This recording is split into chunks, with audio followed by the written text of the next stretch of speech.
సంక్రాంతి సంబరాలు ముగిశాయి. కానీ సంక్రాంతి బరిలో ప్రేక్షకుల ముందుకు వచ్చిన చిన్న సినిమా హనుమాన్ మాత్రం బాక్సాఫీస్ వద్ద సందడి చేస్తూనే ఉంది. ప్రశాంత్ వర్మ యూనివర్స్లో వచ్చిన తొలి సూపర్ హీరో చిత్రం ఇది.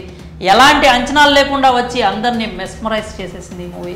అంతేకాకుండా ఓవర్సీస్లో బడా హీరోల కలెక్షన్స్ రికార్డులను కొల్లగొడుతోంది.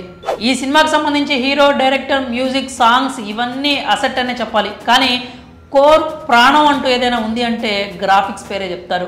ఈ మూవీలో గ్రాఫిక్స్ కీలక పాత్ర పోషించాయి. మరి అంత గొప్ప గ్రాఫిక్స్ని చేసింది హైదరాబాద్ బేస్డ్ కంపెనీ అని మీకు తెలుసా? హనుమాన్ సినిమాలో కథ, కథనం, యాక్షన్, డైరెక్షన్ వీటన్నింటికీ మంచి మార్కులే పడతాయి. కానీ వీటన్నింటికీ మించి ముందు గ్రాఫిక్స్కి ఎక్కువ మార్కులు పడతాయి. ఈ గ్రాఫిక్స్ చూసిన తర్వాత చాలా సినిమాలపై విమర్శలు కూడా వచ్చాయి. ఈ గ్రాఫిక్స్ విషయంలో ప్రశాంత్ వర్మ తెలివితేటలు మెచ్చుకోవాలి. ఎందుకంటే కేవలం 30 కోట్ల బడ్జెట్తో 500 కోట్ల రూపాయల కలెక్షన్స్ రాబట్టే సత్తా ఉన్న ఒక సినిమాను తెరకెక్కించాడు. అసలు ఎవరు కూడా ఈ బడ్జెట్లో ఇంత గొప్ప సినిమా తీయగలడా అంటూ ప్రశ్నిస్తున్నారు. ఇందులో మేజర్ క్రెడిట్స్ ప్రశాంత్ వర్మ ఐడియాలజీకి దక్కుతాయి.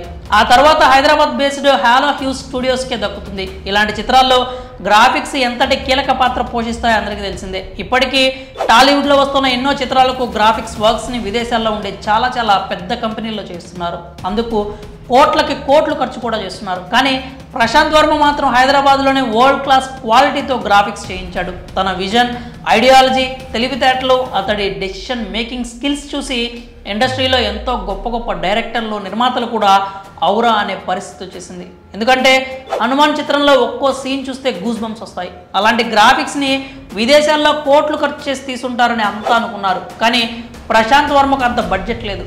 కానీ అంత బడ్జెట్లో వచ్చిన చిత్రాలకు మించి అవుట్పుట్ను అయితే రాబట్టుకోగలిగాడు. ప్రస్తుతం హనుమాన్ చిత్రం మాత్రమే కాదు, ఈ హైదరాబాద్ కంపెనీ అయిన హాలో హ్యూస్ స్టూడియోస్ నెట్టింట వైరల్ అవుతున్నాయి.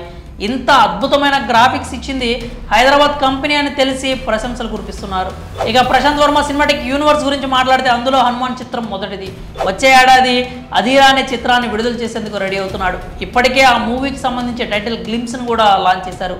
ఆ చిత్రంపై కూడా అభిమానుల్లో పెద్ద ఎత్తున అంచనాలు అయితే నెలకొన్నాయి. మరి హనుమాన్ చిత్రానికి అంత మంచి గ్రాఫిక్స్ అందించిన హైదరాబాద్ కంపెనీపై మీ అభిప్రాయాలు ఏంటో కామెంట్స్ రూపంలో తెలియజేయండి.